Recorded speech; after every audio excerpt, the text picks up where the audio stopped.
Hi, everybody. I'm Olivia Collette. And I'm Randy Masters. And this is Making Nice. And today we're going to address some of the comments that you were kind enough to leave on Roger Ebert's Facebook page, as well as the blog page that he had for a video. Boy, we were so fortunate that he promoted us that way. I mean, Yes. of course, we met him through Ebert Fest, and we sent him the link, hoping that he would enjoy it. But he ended up enjoying it more than than I anticipated he would, and decided to promote it. And obviously, we're very happy that he did, because it helped. It helped promote the discussion that we were hoping to promote, didn't it?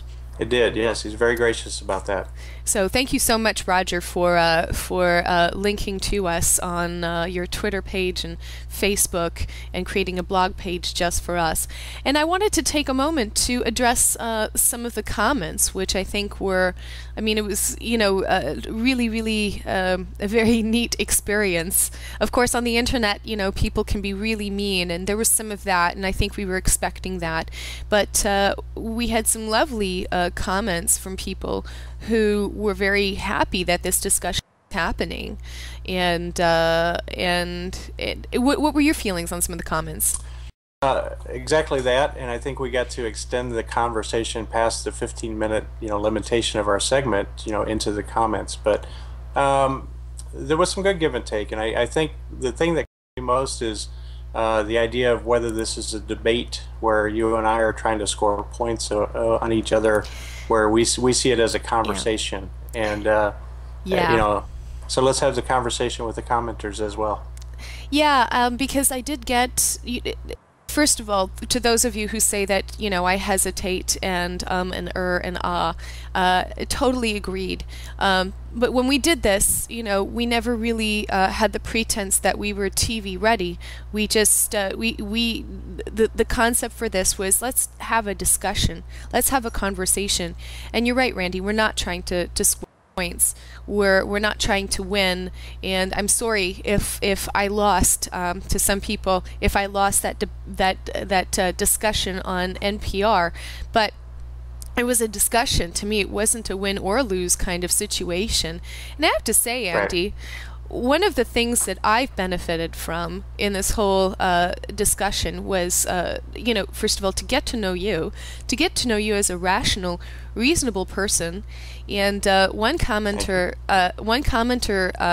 critiqued me for not being as eloquent as you, because I think this commenter wanted me to win the discussion.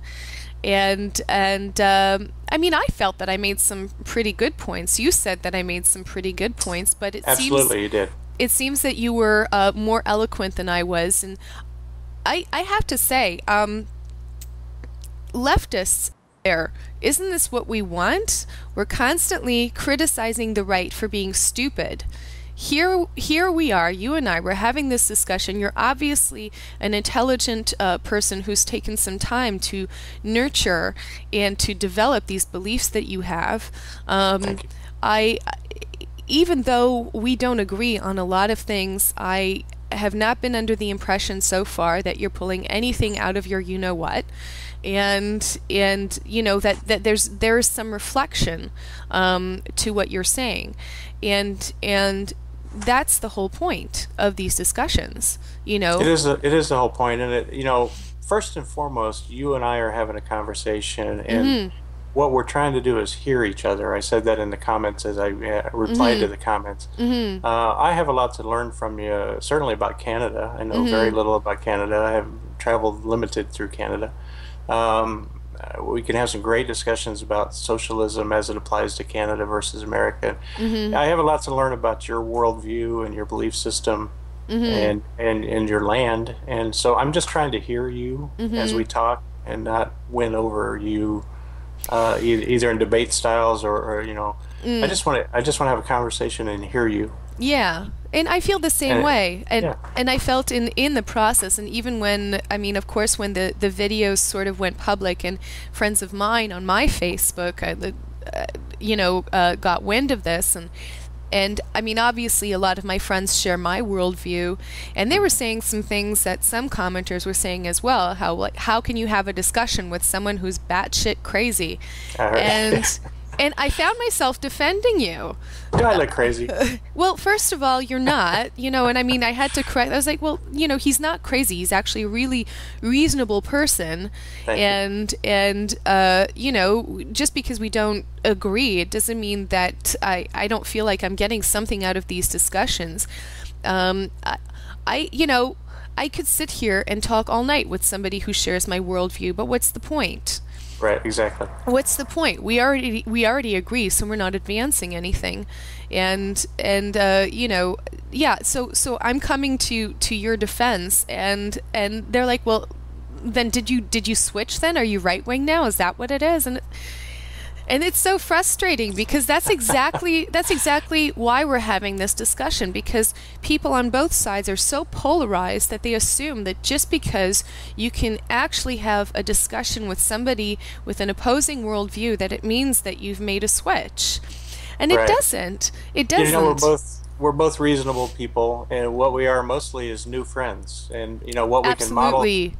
what we can model here is how new friends who just meet each other can discuss contentious things in politics, and hear each other, and not just a talking point at you and a talking point back at me. And we got a lot to learn from each other.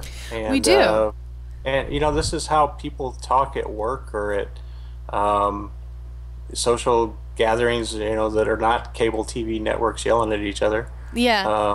So it's just a reasonable conversation is what we're trying to accomplish. Well, and that's the other thing, right? I mean, and I think you and I talked about this, TV personalities. I mean, they're designed to express one point of view, and then you'll find people like Jon Stewart and Bill O'Reilly, and they'll be at an interview with each other, and but that interview is designed for these two sides to square off. Right.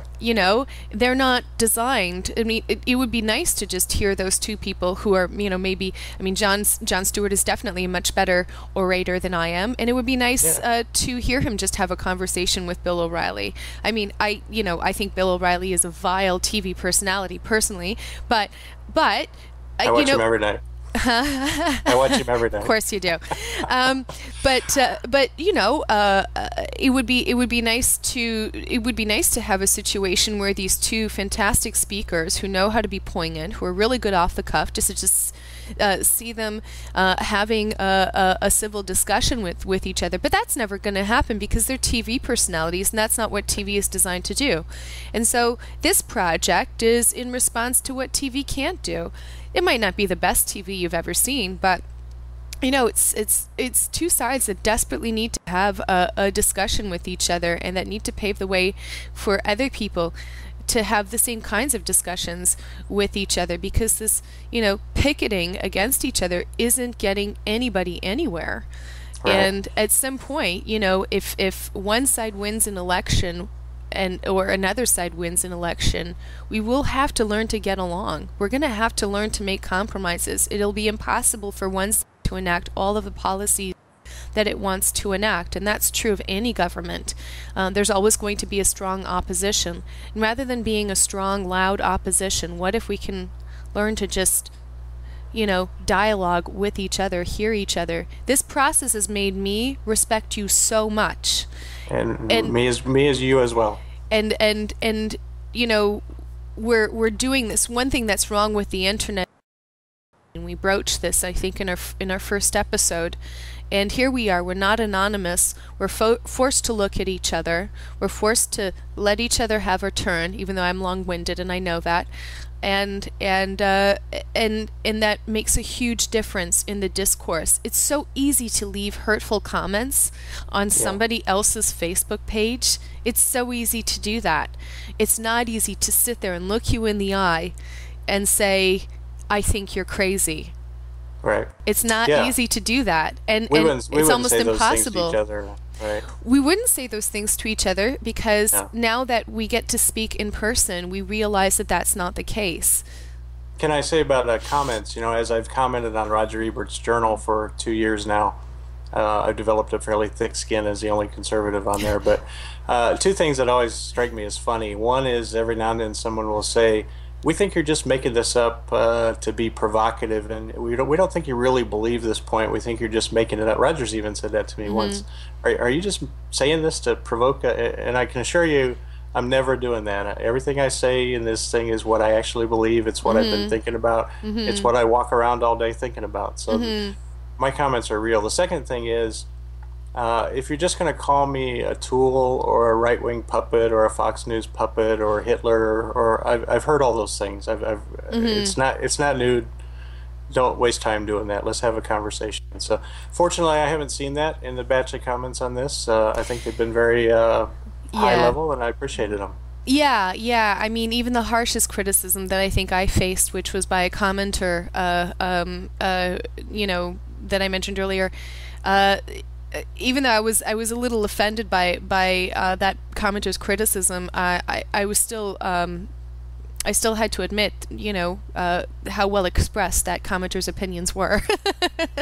You may have to get as tough a skin as I've developed over the last 2 years. And that's the thing. That's the thing. I went into this, and I think I have a thick skin for some things, but I am kind of sensitive for others. And I went into this fully understanding that I was putting myself in the lion's den, but that's okay. That's okay.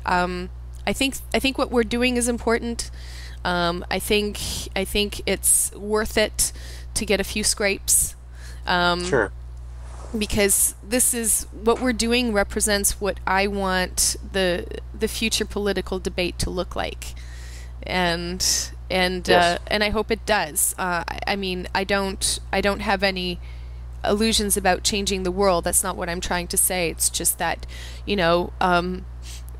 there are some people who saw this and who may have been influenced by this, and if anybody doesn't like the way that I and and ah and hesitate, I really strongly, I mean this, I'm not being flippant, I encourage other people to go out this and do this and try this Yes. experiment. I encourage you to speak with somebody who doesn't have the same worldview and to hear them and to understand them, and I guarantee you won't think that they're batshit crazy at the end of it. Absolutely. At the end of one discussion. Absolutely. It's very worthwhile. Yeah. We're not professional presenters. We're just regular folks, and um, And it's the so regular folks who want to change things, It's yeah, it's the regular folks who write letters to their members of parliament or to their congressmen and congresswomen, and it's the regular folks that are the most concerned. And if you're really that concerned about what's happening in your country, talk with someone who doesn't have the same worldview. You absolutely. know, it teaches I, you to be more articulate about your own worldview, and it teaches you to understand why somebody else has another worldview. yes, I Mm. do have a question for the commenters. Yes. My dilemma this week has been how much for me to engage in the comments. Do I spend time answering back each comment, or is that what they expect from us or want from us? That's what I enjoy. I like getting into the comments and extending the discussion further, Hmm. but is that the right thing to do? I'd be interested in hearing about that. Yeah, because I mean, I've sort of stepped back, and I figured, well, I'll respond to that in the video, and I just, I mean, having sort of a pretty busy agenda, I found that I've read everything. I want everyone to know that I've read everything, and I appreciate it. But Yes, and I don't want to imply that you have more time than I do, because I really don't think you do, which is why I wonder how you manage to respond so much. Um, but yeah, for me, my choice was just to respond through here. Uh, well, and when I do respond in the comment pages, then I'm back to the two-dimensional me, hmm that doesn't come across the way I want to here. hmm So I'm back to the two-dimensional me in the comments. yeah.